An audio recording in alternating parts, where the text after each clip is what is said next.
Alright, so thanks for watching the video. I'm going to try to keep this very concise so you're not here forever listening to me talk. But I want to make sure you have enough ideas that you can move forward with this, because I know you're doing a lot of things that are unknown. You're writing in the Pi method, which you've never done before, or maybe you had, but you're a little bit more conscious now of what I'm looking for. Then you're writing in this format, and so I know that it can be a little jarring because of all the unknown, but I just want you to know that I'm here to help you, and I want to make you, a better writer. Remember, we are a Research One institution, and so that means you're going to have to do research at some point and participate in research, and so I want to give you this skill as much as I can so you can use this in the future. And that you have a good academic writing career here at University of Kentucky. So it's kind of hard for me to say University or UK right now just because I'm in Texas. So anyway, so let's move on. What I'm going to do is talk about some general questions. Then I'm going to go into the three theories in regards to questions that you had about the theories. I'll put time codes at the bottom, and so you can know where I'm at and what questions that so you don't have to spend the whole time listening to me through all of them. I want to make sure that you know exactly what what I'm expecting from each one. So first off, to some general questions. One, I got several people asking me about a summary. Do I have to provide a summary of the theory? Yes, I would like a summary of the theory. I don't want you just to go into its different parts. But remember, the summary needs to be short and small. It has to be very concise on what it means. I mean, we're talking maybe 3 to 4 sentences maybe, but it needs to be small because you're going to explain those parts in your paper, because that's really the point of the paper. So I don't want you to say, I want you to give me the ideas, the basic ideas of it in a summary, but I don't want you to spend so long, because I want the meat of your paper are the different parts of the theory and how it applies to this scenario that you chose to write it through. So first off, so that's the first question. Second one goes into, do we have to come up with a topic that relates to the theory and research on it, or write that paper, or just research the idea and then try to explain it? Well, in real research, you should always write your question first and then go find your answer to it. But this scenario is a little bit different, so I could see someone going to see what research is out there and then deriving your question and then doing that. So it's totally up to you. But it doesn't have to be one way or another. Do I have to focus on one example of the theory or multiple scenarios?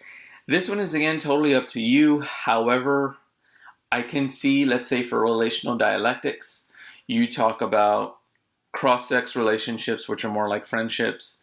You talk about sexual relationships or romantic relationships, or you talk about parent-child. Those just it could get too muddy and too mixed up to where it would be hard for me to derive and understand. But it's really up to you on how you want to make that happen. But again, I'm open to it, but I would prefer that you try to focus and stay with one particular scenario. I mean, the same would be, I think I've talked about uses and gratifications, where I would prefer that you stick with one form of media rather than jump around to everything that's out there. Okay, so the next question, okay, so we're done with that. So that's the general questions that I had. I'm now going to go into the three different theories, And so feel free to use your time codes to switch on over to the rest. So spiral of silence. Spiral of silence. Does the spiral of silence sway the way people think? Yes and no. Okay, and I want to remind you that with the spiral of silence, it's that I have a minority opinion. I share that with the group of people that are in my circle. I'm the only one that thinks like that. So then I kind of go down a notch, and I really don't want to share that anymore. All right, so new thing comes up. I want to share my opinion, and some people don't agree with me, so I go down. Or the majority doesn't agree with me. And then I do it again, and do it again, and again, and then to a point to where now I don't share my opinion at all anymore. They don't necessarily change their minds, but they actually take on those ideas. They take on the majority's ideas, so therefore they're not going to. It does influence the way they think, but they maintain that thought, that they maintain their point of view, but they're just not voicing it anymore. And so that's the point to where it gets to where it's silence forever. When does it end? When the person doesn't voice their opinion anymore. That's when it ends. Or when they really, in the end, they could do their own. They can make they would have to be the ones that go and start voicing their opinion again. But that's not what the theory seems to want to predict. It seems to just talk about the spiral downwards. All right, so that's it for spiral of silence. Now we're on to uses and gratifications. All right, uses and gratifications. Is uses and gratifications only discussing media in the typical sense, or media or other media too? Good question. I would say try to focus on where you want to talk about. Like, think about, you could talk about how one TV show, right? So for instance, or TV channel can help me fulfill a certain need. Because again, that's what uses of gratification does. It fulfills a certain need. So if we think about uses of gratifications, the need of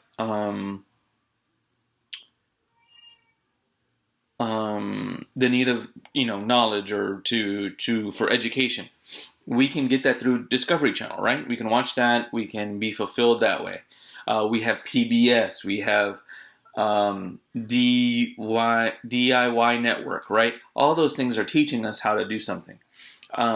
So I would prefer that you focus on the ways that people choose to consume, because in the theory it says they choose to consume a theory, or they consume a media because it's by choice. Now,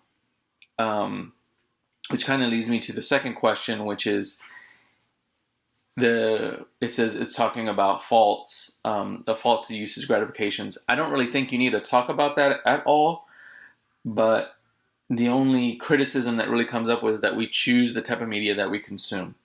So you don't have to address it, but or I would say it's not necessary that you address it. If you want to, you could, but again, it would be something that I really think you have too much to cover anyway to even talk about the faults of uses and gratifications.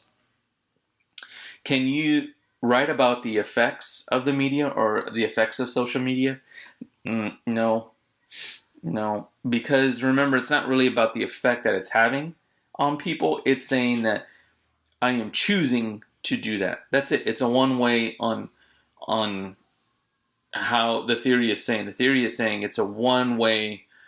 It's predicting it only one way. It's not going backward and then saying, all right, because I chose to use Twitter all the time, I chose to use Twitter, or I chose to use Facebook, how is that affecting my perseverance? Or me playing video games all the time, how is that affecting me? That's not what it's saying. It's saying that for me, wanting to fulfill a need of, let's say, let's say, to be, cognitively stimulated, I choose to play video games that are um, puzzles or what do you call it?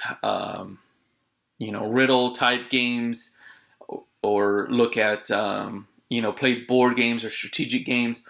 All of those things help me fulfill a need cognitively. It does not say these are the effects because of me playing those, that this is what's happening. It doesn't predict any of that. It just says it one way. So, so I would prefer it, again, that you not write about that. Can the usage gratification theory affect users and how they watch something? Again, I would suggest don't worry about it. Focus on that one-way relationship. If I'm talking about reality TV, my argument of usage gratification theory, is that okay? Yes. Most definitely yes. Reality TV is perfect, I think, for uses of gratifications. I would say even relational dialectics, because you can explain a relationship that's happening, or reality TV. You can really choose any of the, I try to think of like, I guess it's kind of reality TV, but it's impractical jokers, right? It's funny. It's, people are, you have these four guys who are doing something. I guess it's a form of reality TV. But anyway, granted, it's more for show, but my point is that it's still a way that people gain an outlet. So if you know enough reality TV, I think you can definitely explain uses of gratification through that lens. Yeah. All right. So now I'm going to stop here with uses of gratifications, and now I'm going on to relational dialectics. Okay. So one of the first questions that I saw here that I thought was interesting: Can I use the relationship through one of my favorite TV shows? Yes. Most definitely yes. I think I try to give you an idea of what that would be, but that's really up to you. But I can't, I kind of, in class, I just gave you all kind of like, I want you to look at like real life relationships, like father, daughter, so forth, just because that's easier for you to connect to. But if you think you can help explain to me your theory or relational dialectics and use a TV show relationship, I think that's perfect. Again, you still need 5 articles, right? 1, 2, 3, 4, 5. You need those 5, but you don't need to. You do need to cite that TV show. You need to be very clear on when that occurs. So, like, you don't have to give me like the time per second, but you could say this particular episode and then tell me what happened. That's the only way that I would accept it. It can't just be this vague idea. It has to be somewhat detailed. But I think, yes, you're on the right track with using one of your favorite TV shows. Reality TV, I think, is perfect for that because all of those contradictory roles are there.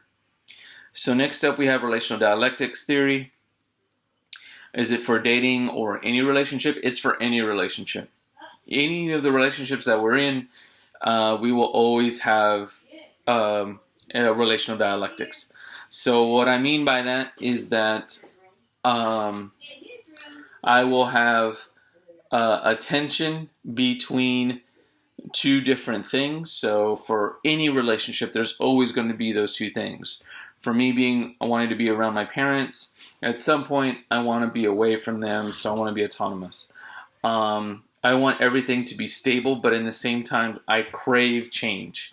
I want to be spontaneous with my partner, but at the same time, I want to know that we're doing this on Thursday. So that's totally, again, up to you, but it is in every relationship. All right.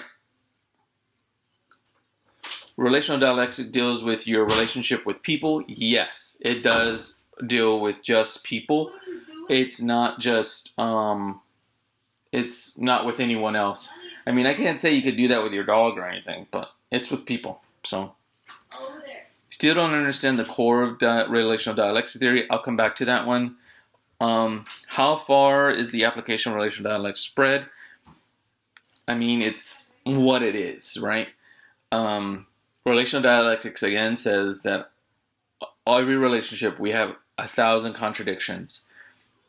So it lays them out on which ones are the most pertinent, but they are, it's really, it's in everything that we do, okay?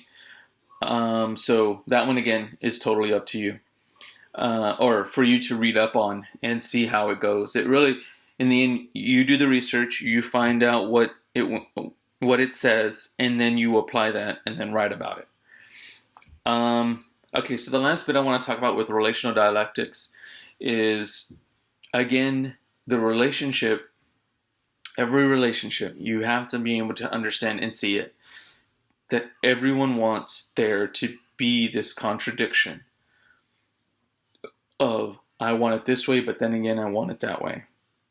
I want to know that I'm connected to you, so I'm going to call you, I'm going to text you, but I don't want to call and text you all the time. I want to spend time with you, but I don't want to spend time with you every day. I don't want to wake up every day next to you right now, but I want to know that, I love you, that we're in a committed relationship, right? So those are the, core of relational dialectics, but I don't think it's something that you should necessarily totally write off as that it's not in every relationship, because that would be not true. It is in every single one. We look at friendships. We want our friends to, be around us. Oh yeah, I thought we were studying tonight. No, we're not. I've got to, I'm going out with whoever. But tonight's study night, right? So this is that. We always make this day study night, but then they change it on us. So there's a tension there. There's a little, you kind of become an argument. No. We're supposed to have study night. So that's really, again, how you see it, because it's in every single relationship. Maybe instead of tension, consider it a conflict. There's a conflict between two people all the time. It may not be consistent, right? Because that's kind of like the criticism of the theory, is that it's not consistently happening. But there's always some form, maybe it's a very small conflict that occurs because we want one thing or another. Or we always wanted this, but then this is happening. It's kind of like when you go to your favorite restaurant and then you're like, you know what, today I'm going to try something new. And then you do, right? That's all fine and all, but you always wanted your other meal that you always get. But again, you want that spontaneity now and then. You want to have change even though your life is stable. You want to be alone even though you have and love everyone that's around you. You want your own self-time, right? So I won't ramble on anymore, but that again is relational dialectics. If you have any more issues, feel free to reach out. All right, just to conclude, thank you all for listening. If you are, if you're not, I'm sorry. But I really wanted to make sure that you're well. If you have any questions, please feel free to email me. I'm more than welcome. I can email you. I can get on FaceTime. I can even give you a call. I want to help you and make sure that you feel confident in what you're going to turn into me. And remember to have 3 pages on Wednesday, and I'll send plenty of updates just to make sure you're on track. Hope all is well.